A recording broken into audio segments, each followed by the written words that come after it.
Assalamualaikum warahmatullahi wabarakatuh. Alhamdulillahi rabbil alamin wa bihi nasta'inu ala umuri dunya waddin. Asyhadu an la ilaha illallah wahdahu la syarikalah wa asyhadu anna Muhammadan abduhu wa rasuluh. Allahumma salli wa sallim ala nabiyyina Muhammadin wa ala alihi wa ashabihi ajma'in. Rabbi shrah li sadri wa yassir li amri wahlul 'uqdatam min lisani yafqahu qawli, amma ba'du. Bapak Ibu jamaah kuliah subuh yang dirahmati Allah, kita melanjutkan kajian tentang ragam sujud yang kemarin sudah kita bahas. Sujud dalam salat, kemudian yang kedua, kesempatan ini kita akan bahas tentang sujud tilawah atau sujud sajadah. Nanti kita bahas tentang sujud syukur dan sujud sahwi. Bapak Ibu yang dirahmati Allah, bahwa Ibnu Qayyim itu di kitab Al-Wabilus Sayyibnya itu menyampaikan buat kita menjadi sebuah muhasabah. Setiap kita melakukan ketaatan kepada Allah itu yang berupa perintah-perintah Allah ataupun larangan-larangan Allah, maka beliau menyebutkan begini, supaya kita memulai memahami ketaatan kita kepada Allah itu didasari kepada rasa ta'dim kita terhadap yang memberi perintah dan larangan. Beliau menyebutkan ta'dimul amri wan nahyi wa huwa nasyi'un an ta'dimil amir an nahi. Jadi setiap kita melakukan ketaatan itu didasari kepada sikap ta'zim terhadap perintah, ta'zim terhadap larangan, dan munculnya perasaan ta'zim itu adalah karena kita ta'zim terhadap siapa yang memberi perintah dan siapa yang memberi larangan itu, yaitu Allah Subhanahu wa taala. Maka beliau ingatkan di dalam Quran surat Nuh ayat 13 itu Allah Subhanahu wa taala berfirman, "Malakum la tarjuna lillahi waqara." Mengapa kamu tidak percaya akan kebesaran Allah? Yang itu artinya adalah mengapa kamu kemudian tidak takdim terhadap apa-apa yang menjadi perintah Allah dan larangan-larangan Allah. Karena kadang-kadang kata beliau, orang melaksanakan perintah Allah itu bukan karena takdim terhadap perintah itu, apalagi takdim kepada yang memberi perintah, tetapi kadang-kadang orang melaksanakan perintah Allah itu linadril khalqi wa talabil manzilati wal jah indahum, adalah karena ingin dilihat makhluk atau ingin dilihat orang, atau dia melakukan perintah itu dalam rangka untuk mencari kedudukan atau posisi, bagaimana dia kemudian mendapatkan popularitas atau ketenaran di antara mereka. Atau juga orang menjauhi larangan Allah itu bukan karena takdim terhadap larangan itu, tetapi li khasyati sukutihi min a'yunihim, karena takut kehilangan atau tidak dihormati oleh orang, atau li khasyatil uqubat, takut dihukum hukuman-hukuman yang kemudian akan diberikan kalau dia melanggar larangan itu. Harusnya kita melakukan perintah-perintah Allah itu atau menjauhi larangan-larangan Allah itu adalah karena takdim terhadap perintah itu, takdim terhadap larangan itu, karena kita takdim terhadap siapa yang kemudian memberi perintah atau larangan itu, bukan karena kita ingin dilihat makhluk, bukan karena mencari kedudukan atau kepentingan tertentu, atau bukan juga kita menjauhi larangan Allah itu karena kita takut tidak dihormati orang karena kita dianggap pelanggar, atau kemudian kita takut dihukum dengan hukuman-hukuman bila kita melanggar, tetapi semata-mata karena kita takdim terhadap yang memberi perintah dan yang memberi larangan itu. Nah, bagaimana tanda-tanda orang itu disebut sebagai orang yang takdim terhadap perintah-perintah Allah itu? Maka beliau memberikan penjelasan begini: alamatut takdim li awamirillah riayatu awqatiha wa taftisu ala arkaniha wa wajibatiha wa kamaliha wal hirsu ala tahsiniha wa fi awqatiha wal huznu wal ka'abati wal asifi inda fuati haqqi min hukukiha.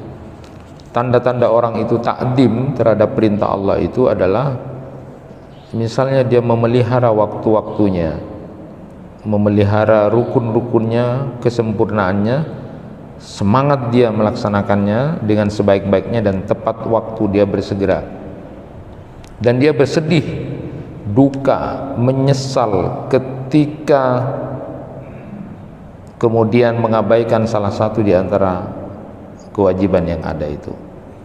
Itu contoh orang yang kemudian takdim terhadap perintah Allah. Misalnya contohnya sholat,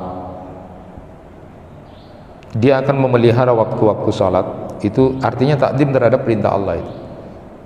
Dia akan pelihara rukun-rukun sholat sampai menuju ke sempurnaannya, menuju ke khusyuan, dan dia semangat sekali ketika mengerjakan sholat itu.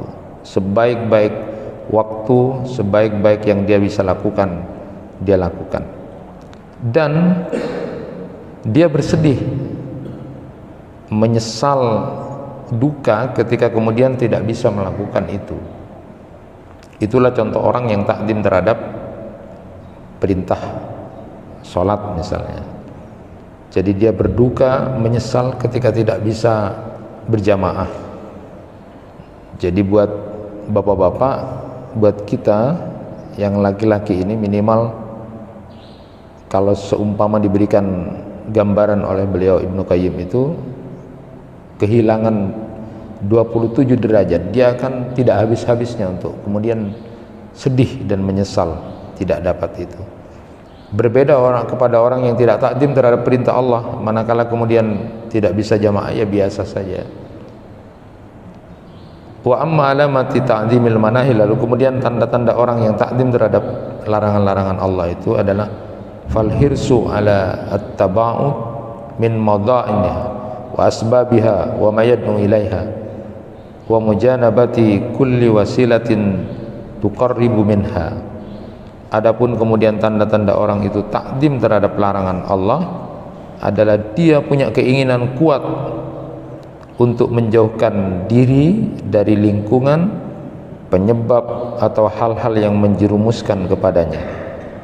Dia sangat menghindari sarana-sarana yang bisa mendekatkan kepadanya. Itulah orang-orang yang kemudian melakukan takdim terhadap larangan-larangan Allah.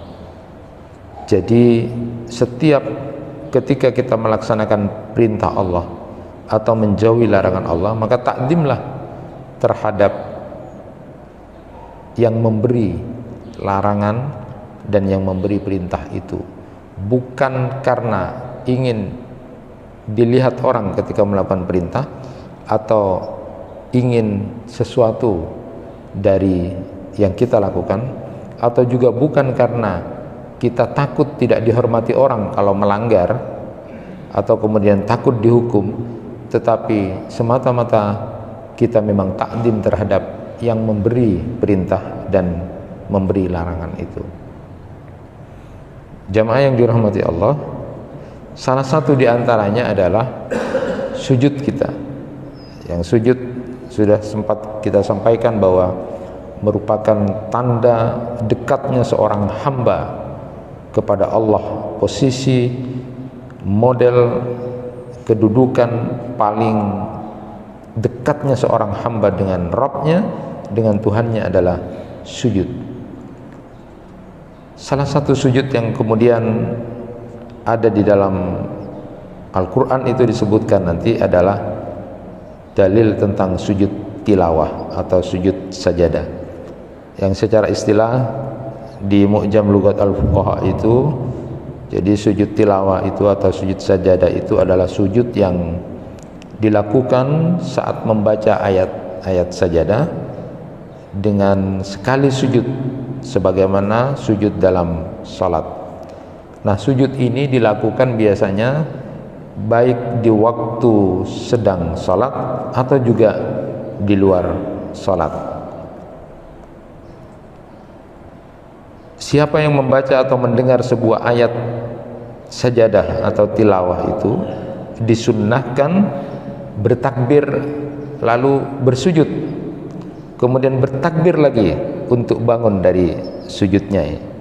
Inilah yang disebut sebagai sujud tilawah atau sujud sajadah, dan tidak perlu untuk membaca tasyahud ataupun salam pada saat kita sujud tilawah ini.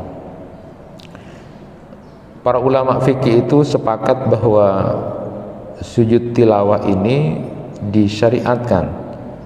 Dalil disyariatkannya sujud tilawah ini ada di dalam Al-Quran, di dalam hadis juga, dan juga ijma'. Di antaranya dalil di dalam Al-Quran adalah Allah Subhanahu wa ta'ala mencela terhadap orang-orang yang tidak mau sujud. Di dalam Quran Allah Subhanahu wa ta'ala berfirman, wa idza quri'a 'alaihimul qur'anu la yasjudun, dan apabila Al-Quran dibacakan kepada mereka, mereka tidak bersujud. Itu dalam Quran surat Al-Insyiqaq ayat 21. Nah, di dalam hadis Nabi sallallahu alaihi wasallam di antaranya adalah An Ibnu Umar anna Nabiyya sallallahu alaihi wasallam kana yaqra'ul Qur'an wa yaqra'u suratan fiha sajdatan fayasjudu wa nasjudu ma'ahu hatta ma yajidu ba'duna mawdi'an limakani jabhatihi. Ibnu Umar radhiyallahu anhu berkata, Nabi sallallahu alaihi wasallam membacakan kepada kami surat yang di dalamnya ada ayat sajadah. Lalu kemudian beliau sujud dan kami pun ikut sujud. Maka kami berdesak-desakan sehingga salah seorang dari kami ada yang tidak mendapatkan tempat bagi dahinya untuk sujud. Itu hadis riwayat muttafaq alaih, Bukhari Muslim. Riwayat dari Abu Hurairah radhiyallahu anhu pula beliau berkata, sajadna ma'a Rasulillah fi idas samaa'un syaqqat wa iqra' bismi rabbikal ladzi khalaq. Ya. Jadi di surat Al-Insyiqaq dan surat Al-Alaq contohnya, saat itu kami pernah sujud bersama Rasulullah pada saat membaca dua surat itu. Lalu kemudian dalil dari ijma' tentang syariat sujud tilawah ini diriwayatkan banyak ulama, di antara mereka adalah Imam An-Nawawi ketika beliau memberikan keterangan atau syarah terhadap hadis Ibnu Umar yang tadi saya bacakan itu. Beliau berkata, fihi isbatu sujudit tilawati wa qad ajma'al ulama'u alaihi. Dalam hadis ini terdapat penetapan disyariatkannya sujud tilawah, dan para ulama telah sepakat tentang ini. Di Imam An-Nawawi itu berkata, para ulama sepakat tentang disyariatkannya sujud tilawah ini oleh Allah dan Rasulnya sebagai bentuk ibadah dan pendekatan diri kepada Allah, juga karena untuk mengagungkan dan merendahkan diri di hadapannya ketika membaca atau mendengarkan ayat-ayat yang disyariatkan padanya sujud tilawah. Apa keutamaan kita sujud tilawah itu? Yang pertama adalah ketika kita sujud tilawah itu mengundang ridha Allah dan menghinakan setan. Jadi sujud tilawah itu mempunyai banyak keutamaan, diantaranya adalah mendatangkan keridhaan Allah dan menghinakan setan. Ada hadis dari Rasulullah sallallahu alaihi wasallam riwayat dari Abu Hurairah radhiyallahu an, "Idza qara'a ibnu Adam as-sajdata fasajada i'tazala asy-syaitanu yabki yaqulu ya waila." Wa fi riwayatin Abi Quraib, "Ya waili umira ibnu Adam bis-sujud fasajada falahul jannah wa umirtu bis-sujud fa abaitu falinnar." Jika Bani Adam membaca ayat sajadah, maka setan itu menyingkir dan menangis, lari terbirit-birit, lalu berkata, "Wahai celaka aku, Bani Adam diperintahkan untuk sujud, maka dia sujud dan baginya surga, sedangkan aku diperintah untuk sujud tetapi aku abai, maka neraka bagiku." Jadi keutamaan sujud tilawah yang pertama itu adalah untuk mengundang ridha Allah dan menghinakan setan. Yang kedua, berdasarkan hadis riwayat Bukhari juga, keutamaan sujud tilawah itu adalah untuk dibebaskan dari neraka. Rasulullah sallallahu alaihi wasallam bersabda, "Hatta idza faragallahu minal qada'i bainal ibad wa arada ay yukhrija bi rahmatihi man arada min ahlin nar, amara al malaikata ay yukhriju minan nar man kana la yusyriku billahi syai'an mimman aradallahu ta'ala ayyarhamahu mimman yaqulu la ilaha illallah faya'rifunahum finnar ya'rifunahum bi asaris sujud ta'kulun naru min ibni adam illa asaras sujud harramallahu 'alan nar an ta'kula asaras sujud." Hingga jika Allah selesai memutuskan nasib hambanya nanti dan ingin mengeluarkan penghuni neraka karena rahmatnya, dia perintahkan malaikat untuk mengeluarkan penghuni neraka, siapa saja yang tidak menyekutukan Allah dengan sesuatu apapun, yaitu di antara mereka yang dia masih ingin merahmatinya, di antara yang bersyahadat bahwasanya tidak ada sesembahan hak selain Allah, sehingga malaikat mengenal mereka di neraka dari bekas-bekas sujudnya. Jadi min asaris sujud, dari bekas-bekas sujudnya. Malaikat tahu orang ini pernah sujud, sebab neraka itu memangsa anak Adam selain bekas-bekas sujud. Allah mengharamkan neraka memangsa bekas-bekas sujud. Hadis riwayat Bukhari, Muslim. Jadi dengan memperbanyak sujud, salah satunya adalah sujud tilawah, itu adalah untuk membebaskan diri kita dari api neraka, karena neraka tidak dipakai untuk memangsa orang-orang yang suka dan senang bersujud kepada Allah. Yang ketiga, ini sudah pernah kita sampaikan juga, bahwa agar dekat dengan Rasulullah sallallahu alaihi wasallam di surga, biasanya jelang bulan Rabiul Awal ini banyak acara peringatan Maulid Nabi, mengingatkan tentang kelahiran Nabi sallallahu alaihi wasallam. Yang saya tangkap dari apa yang disampaikan oleh Syekh Said Ramadan Al-Buti itu, pada saat Rabiul Awal ini sebenarnya tidak cukup kita hanya mengenal bagaimana peristiwa keagungan kelahiran Rasulullah sallallahu alaihi wasallam, tetapi di bulan Rabiul Awal ini sesungguhnya nanti yang kita inginkan adalah ingin belajar tentang Islam seutuhnya yang dibawa oleh Rasulullah sallallahu alaihi wasallam, dan juga yang kedua terutama belajar tentang akhlak Nabi sallallahu alaihi wasallam. Maka bila ada orang yang punya kekuatan untuk bijak memberikan waktu sebulan ini untuk belajar tentang bagaimana Rasulullah sallallahu alaihi wasallam itu secara utuh memahami Islam itu sebulan saja. Semuanya mungkin di sekolah-sekolah, di madrasah itu ada kebijakan bulan Rabiul Awal itu semuanya belajar khusus tentang bagaimana Nabi Muhammad sallallahu alaihi wasallam, bagaimana kehidupan Nabi, lalu bagaimana akhlak Nabi itu akan jadi luar biasa sebenarnya. Karena semua anak-anak kita akan mencintai Rasulullah sallallahu alaihi wasallam. Tidak akan lagi terjadi seperti kemarin kasusnya beberapa waktu yang lalu ketika seorang wartawan senior Aswendo itu ketika kemudian datang ke sekolah, datanya real memang. Siapa idola kamu? Siapa idola kamu?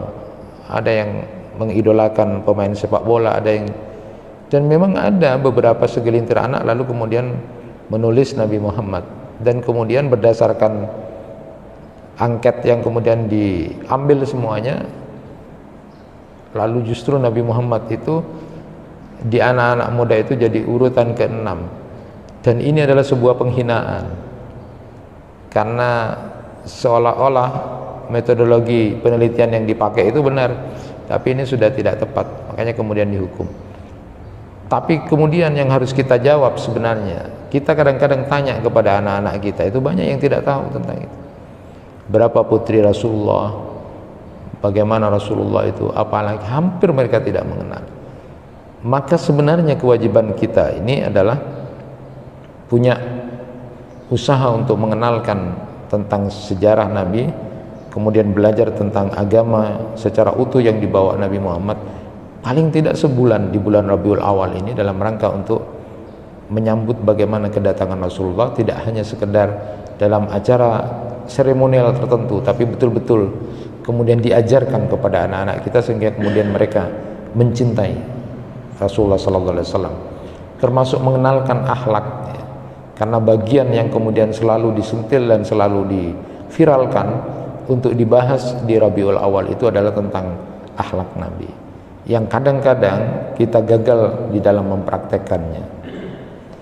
Nah, salah satunya adalah ketika Rabi'ah bin Ka'ab al-Aslami itu menanyakan apakah dia bisa bersama dengan Rasulullah sallallahu alaihi wasallam di surga, lalu kemudian beliau mengucapkan kepada Rabi'ah bin Ka'ab al-Aslami, fa'inni ala nafsika bikasrati sujud, bantu aku memenuhi keinginanmu untuk bisa kamu bersama dengan aku di surga dengan memperbanyak sujud. Jadi dengan banyak sujud ini kita ingin bisa lebih dekat dengan Rasulullah, kedudukannya di surga. Dan berikutnya adalah keutamaannya adalah mengangkat derajat dan menghapus kesalahan. Ini didasarkan pada riwayat dari Sauban. Sauban itu bekas budak Rasulullah sallallahu alaihi wasallam yang pernah ditanyai oleh Ma'dan bin Abi Talha al-Ya'mari itu tentang amalan yang dapat memasukkannya ke dalam surga atau amalan yang paling dicintai oleh Allah.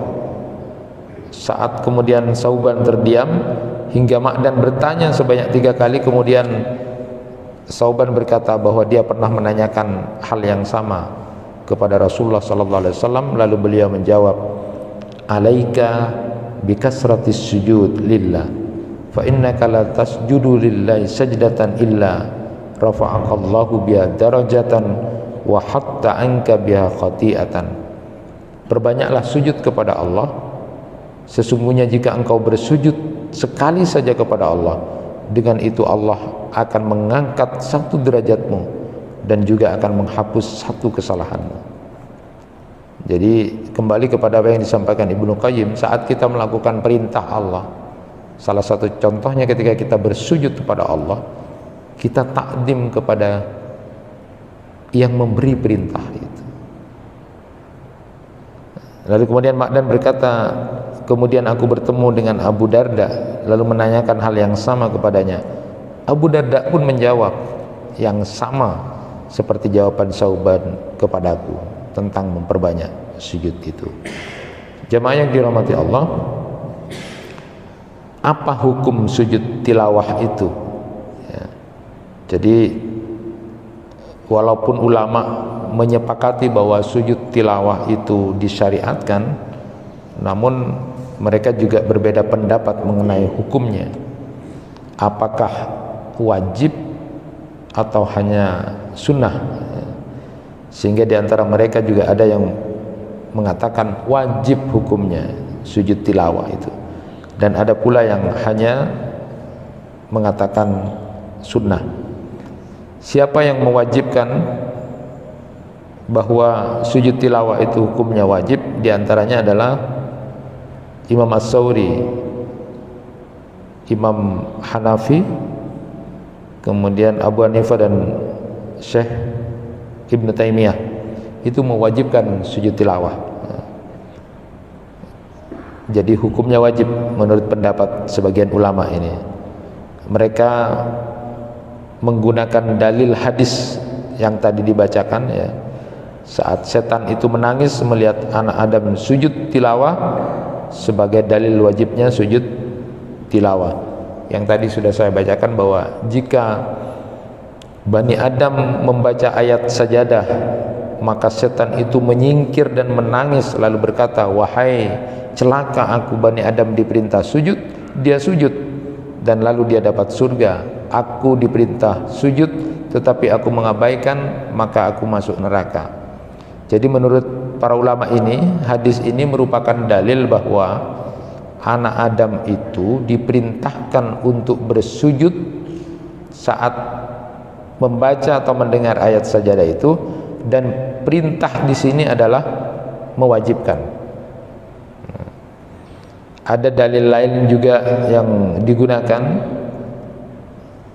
berdalil dengan surat Al-Insyiqaq yang tadi sudah kita bacakan itu, ya, yang menyatakan terdapat taubih, ya, celaan terhadap orang-orang yang tidak mau sujud. Famalahum la yu'minun wa idza quri'a 'alaihimul qur'anu la yasjudun. Jadi itu ada taubihnya di situ, celaan. Mengapa mereka tidak mau beriman, dan apabila Al-Quran dibacakan kepada mereka, mereka lalu tidak sujud.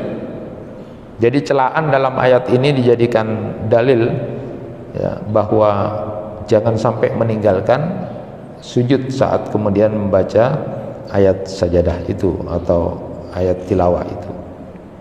Inilah yang dipakai oleh Imam As-Sawri, Abu Hanifah, Ibn Taimiyah, juga kalangan Hanafiyah yang mewajibkan melakukan sujud pada saat membaca ayat-ayat sajadah itu.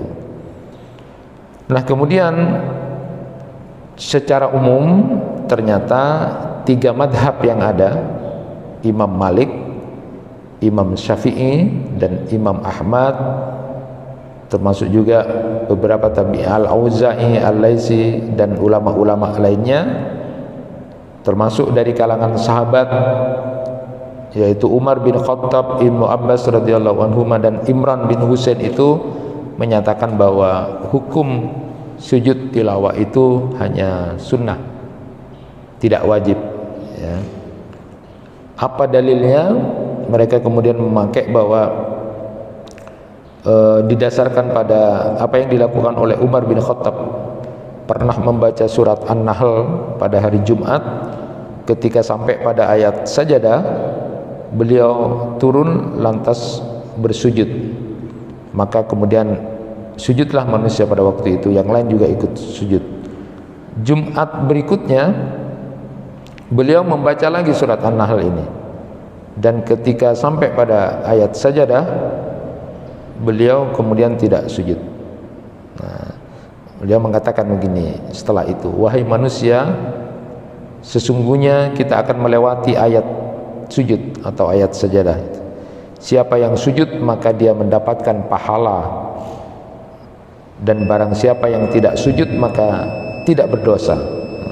Itu yang disampaikan oleh Umar bin Khattab, sehingga ini juga dijadikan dalil bahwa Umar bin Khattab yang juga sudah sering bersama Rasulullah sallallahu alaihi wasallam menunjukkan bahwa tidak wajib hukumnya kemudian kita melakukan sujud tilawah itu. Adapun kalau kita mampu, maka lebih baik kemudian kita sujud. Nah, inilah dalil yang dipakai dengan beberapa banyak dalil yang dipakai oleh para ulama tadi itu yang menyatakan bahwa sujud tilawah itu hukumnya tidak wajib, tapi adalah sangat dianjurkan atau sunnah muakkadah. Jemaah yang dirahmati Allah, ada beberapa hal yang mungkin bisa saya sampaikan tentang masalah sujud ini. Syarat-syarat sujud tilawah. Jadi ulama itu menetapkan sujud tilawah itu yang mengatakan ada itu harus di dalam sholat, ada juga yang menyatakan tidak harus dalam sholat. Sebagaimana yang saya sampaikan tadi bahwa sujud tilawah itu bisa dilakukan pada waktu sholat, juga bisa dilakukan di luar sholat, yaitu pada saat kita membaca atau mendengarkan ayat sajadah. Bagi ulama yang menetapkan bahwa sujud tilawah itu adalah bagian dari sholat, maka semua syarat-syarat tentang itu juga harus ikut. Jadi kalau mau sujud tilawah itu adalah harus suci dari hadas dan najis, menutup aurat, menghadap kiblat, karena menganggap bahwa sujud tilawah itu adalah bagian dari sholat. Sehingga ketika itu dilakukan, maka juga harus memenuhi syarat-syarat itu, karena sujud tilawah itu ada di dalam sholat. Berbeda dengan ulama yang menyatakan bahwa sujud tilawah itu bukan merupakan bagian dari sholat, sehingga kemudian tidak disyariatkan syarat-syarat sholat seperti itu. Tidak harus dalam keadaan suci, tidak harus dalam keadaan menutup aurat lengkap gitu, dan tidak harus dalam keadaan menghadap kiblat. Jadi itu perbedaannya di situ saja. Dan untuk menghindari khilaf itu atau perbedaan itu, maka lalu kemudian apa yang disampaikan oleh Lajnah Daimah li Buhuthil Ilmiyah wal Ifta itu tentang syarat-syarat sujud itu dikatakan begini: sebagian ahlul ilmi berpendapat bahwa dia termasuk sholat, sujud tilawah itu. Atas dasar itulah mereka mensyaratkan toharoh, suci, menghadap kiblat, takbir ketika sujud dan ketika bangkit darinya, dan juga salam. Sebagian yang lain berpendapat bahwa dia termasuk ibadah namun tidak sebagaimana sholat. Atas dasar itulah mereka tidak mensyaratkan taharah, menghadap kiblat dan lainnya sebagaimana tadi disebut. Inilah pendapat yang lebih kuat, karena kita tidak mengetahui sebuah dalil yang menunjukkan disyaratkannya taharah, menghadap kiblat. Tetapi jika seorang dalam keadaan mudah untuk menghadap kiblat dan bersuci ketika bersujud, maka yang demikian itu jalan keluar yang lebih utama untuk keluar dari khilaf para ulama ini. Jadi intinya boleh kalau menganggap bahwa sujud tilawah itu tidak bagian dari salat, ya tidak harus dalam keadaan suci. Jadi ketika mendengar atau membaca ayat sajadah itu, ya boleh langsung sujud. Jadi takbir, sujud, lalu bangkit dari sujudnya itu dengan takbir. Ada hal yang juga disampaikan oleh beberapa ulama tentang sebab-sebab sujud tilawah dan siapa saja yang disyariatkan untuk sujud tilawah ini. Yang pertama, menurut madhab Hanafi, sebab sujud tilawah itu ada 3. Yang pertama karena membaca, maka orang yang membaca Al-Quran yang kemudian pas pada ayat-ayat sajadah itu, maka dia kemudian menjadi sebab dia bersujud, karena dia membaca atau tilawah. Yang kemudian yang kedua adalah yang mendengar. Jadi orang yang mendengar atau menyimak ayat-ayat sajadah itu juga disunnahkan untuk sujud. Bedanya kalau mendengar dengan menyimak. Kalau mendengar itu sekedar mendengar, tapi kalau menyimak memang sengaja mendengarkan bacaan orang, itu adalah menyimak. Nah, dua-duanya juga disunnahkan. Walaupun ada ulama yang menyatakan yang menyimak, yaitu yang mendengarkan dengan sengaja, maka dia kemudian disunnahkan untuk sujud. Dan yang ketiga adalah karena mengikuti imam. Jadi kalau memang imamnya sujud tilawah, ya ikut makmumnya. Jadi dengan mengatakan Allahu Akbar, sujud, lalu kemudian bangkit dari sujudnya itu dengan takbir juga. Maka karena makmum ikut, maka harus ikut. Sedangkan menurut madhab Maliki cuma ada dua, karena membaca atau menyimak. Kalau Imam Syafi'i itu ada tiga, tilawah, membaca, simak, menyimak atau mendengar, dengan istimak, menyimak. Kemudian menurut Imam Ahmad itu ada dua, hanya tilawah, membaca, dan istimak. Jadi disimpulkan bahwa yang menjadi sebab dan kemudian disyariatkannya pada orang-orang yang sujud tilawah itu adalah orang yang membaca ayat sajadah dan orang yang menyimak bacaan atau mendengar bacaan ayat sajadah itu. Sujudnya orang yang menyimak, jika orang yang membaca ayat sajadah bersujud. Ada hadis Nabi sallallahu alaihi wasallam, an Ibnu Umar anna Nabiy sallallahu alaihi wasallam kana yaqra'ul Qur'an fa yaqra'u suratan fiha sajad fayasjudu wa nasjudu ma'ahu hatta ma yajidu ba'duna mawdi'an li makanin jabhatihi. Ibnu Umar berkata, Nabi sallallahu alaihi wasallam membacakan kepada kami surat yang di dalamnya ada ayat sajadah, sedangkan kami berada di dekat beliau, lalu beliau sujud, kami pun sujud, maka kami berdesak-desakan sehingga salah seorang dari kami tidak mendapatkan tempat bagi dahinya untuk sujud. Nah, jemaah yang dirahmati Allah, ada beberapa pertanyaan misalnya tentang sujud tilawah ini ya. Bagaimana posisinya kalau kita sedang baca Al-Quran? Apakah Al-Quran yang kita taruh itu ditaruh di tanah boleh apa tidak? Jadi kalau kita sujud sajadah, kita baca Al-Quran, bolehkah menaruh Al-Quran di tanah atau di bawah lalu kita sujud, atau ditaruh di tempat yang tertentu?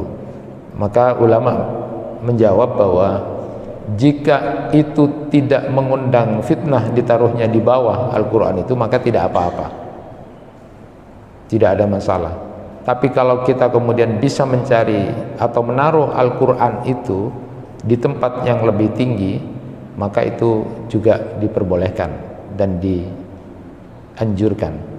Jadi ketika baca Al-Quran tidak ada tempat apa-apa, kita baca Al-Quran, boleh Qurannya ditaruh dulu, lalu kita sujud, ditaruh di tanah atau di tempat sujud ya, sejajar dengan sujud kita.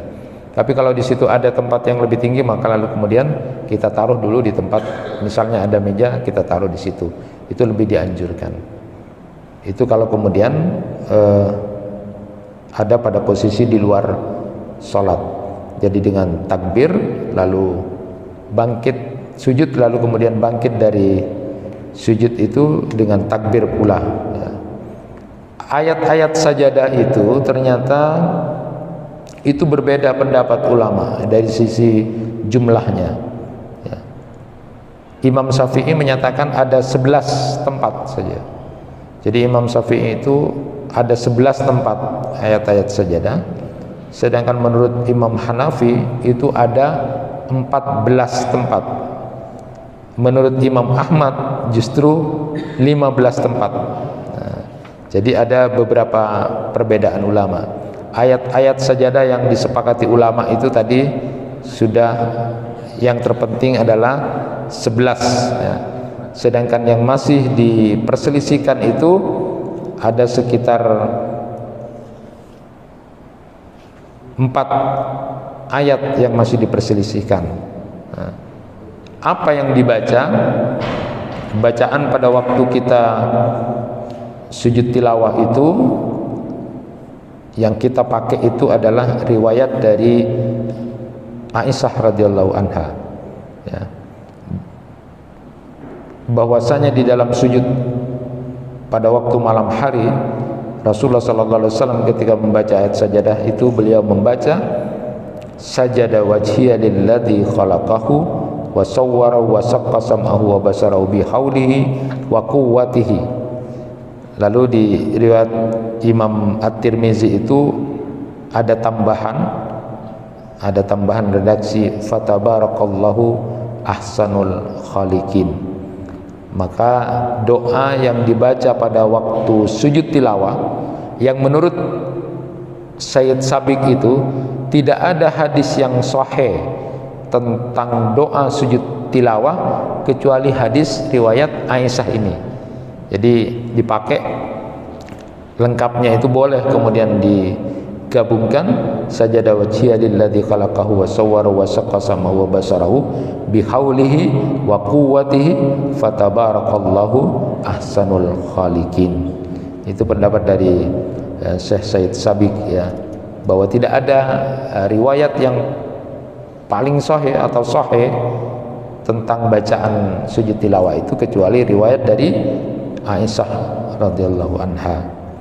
Nah, jamaah yang dirahmati Allah, terakhir tentang sujud tilawah ini, apakah boleh melakukan sujud tilawah di waktu-waktu yang terlarang ya. Memang ada ulama yang berbeda tentang sujud tilawah ini, yang menyatakan tidak boleh melakukan sujud tilawah pada waktu-waktu terlarang. Namun ada pula ulama yang kemudian membolehkannya. Jadi contohnya habis subuh ya, habis subuh kemudian habis asar itu. Ada yang menyatakan bahwa itu tidak boleh sujud tilawah dilakukan pada waktu-waktu yang terlarang, sama pada waktu-waktu terlarang sholat, karena berasumsi bahwa sujud tilawah itu bagian dari sholat. Tetapi yang kemudian di luar, maka dibolehkan saja kapan saja kita baca Al-Quran, menyimak atau mendengarkan, maka kita dibolehkan untuk melakukan sujud tilawah.